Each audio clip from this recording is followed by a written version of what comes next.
Admiral Zekthar's forearms trembled as he gazed at the tactical display aboard the Imperial Dreadnought Sovereign's Wrath. The massive hologram showed what should have been impossible: a human fleet of merely 37 vessels arranged in perfect formation, facing down the combined might of the Galactic Empire's Third Armada, over 800 warships representing 17 different species. "Scans confirm it, Admiral," his tactical officer, a crystalline Veltari, chimed with nervous harmonics. "Those are definitely Terran ships. Configuration unknown. They're just sitting there." Zekthar's mandibles clicked in frustration.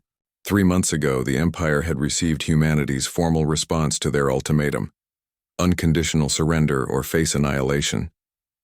The humans had sent back a single word: no. Not "we refuse" or "we will fight" or even "go to hell." Just no, as if the Empire had asked them to pass the salt. Now, in the Kepler 442 system, the moment of truth had arrived.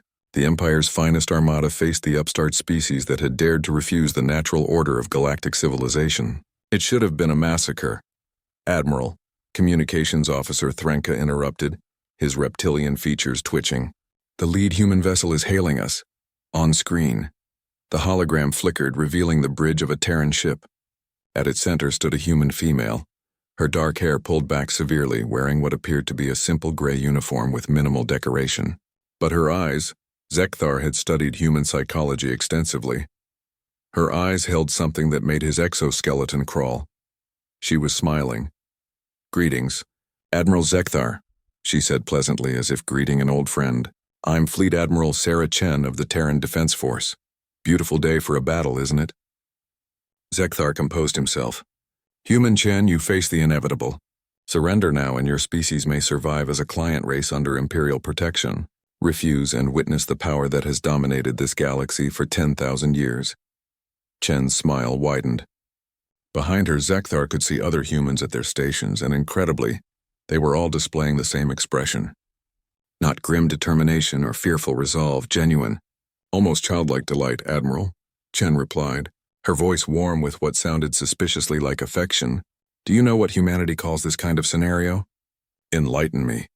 "A target-rich environment." The human ships moved with liquid precision, their formation flowing like water.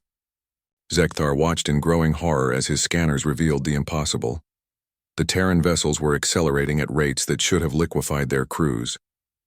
37 ships began weaving through his formation like dancers, their weapons firing with surgical accuracy. But it wasn't the technology that unnerved him. It was their behavior. As Imperial ships exploded around them, the human communications channels were filled with laughter, whoops of joy, and what his translator rendered as creative profanity. They weren't treating this like a desperate last stand. They were treating it like the best game ever invented. "Sir," his weapons officer screamed, "they're not targeting our weapons or engines, they're targeting our life support systems. They want us alive." Chen's voice crackled over the comm again. "Admiral, you're probably wondering about our tactics. See, humans discovered something interesting during our little internal wars. Fear is a weapon, but joy is a superweapon. When you fight because you have to, you're strong. When you fight because you want to, because you absolutely love it, you become unstoppable." A Veltari battlecruiser, pride of the Crystal Worlds, shattered under concentrated fire from just 3 human destroyers. The human pilots were actually singing.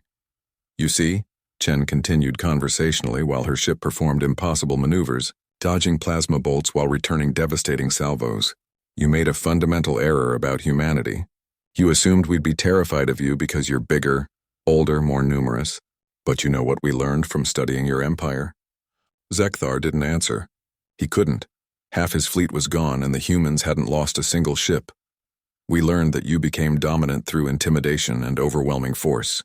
Very effective. But you know what you never learned to do? You never learned to fight someone who genuinely enjoys fighting you back. Someone who's been waiting their entire species' history for exactly this kind of challenge." The Sovereign's Wrath shuddered as human fighters— how had they gotten so close— strafed its underside with precision strikes. Not enough to destroy, just enough to cripple. "We've been preparing for this moment for centuries, Admiral. Not just technologically, but psychologically. We've run 1,000,000 simulations of fighting a superior foe. We've read every book, watched every movie, told every story about the underdog facing impossible odds. And you know what we discovered? Chen's image leaned forward, her smile now absolutely radiant. We discovered that we're really, really good at it. As the last Imperial ship's weapons went offline, Chen's fleet regrouped with the casual efficiency of a pack of wolves who'd just finished playing with particularly large rabbits. "Admiral," Chen said gently, "please convey a message to your Emperor. Tell him that humanity thanks the Galactic Empire for this opportunity. We've been looking for a worthy opponent for quite some time. Tell him we'll be seeing him soon." The transmission ended. Zekthar stared at the tactical display, watching the human ships form up and prepare to jump to hyperspace. They'd disabled his entire armada without losing a single vessel. And somehow, impossibly, they'd enjoyed every second of it. As the Terran fleet vanished into hyperspace, presumably to carry their war to the heart of the Empire, Zekthar finally understood the most terrifying truth in the galaxy. Humanity didn't just refuse to be afraid. They had turned their fear into joy, and their joy into victory. The galaxy would never be the same.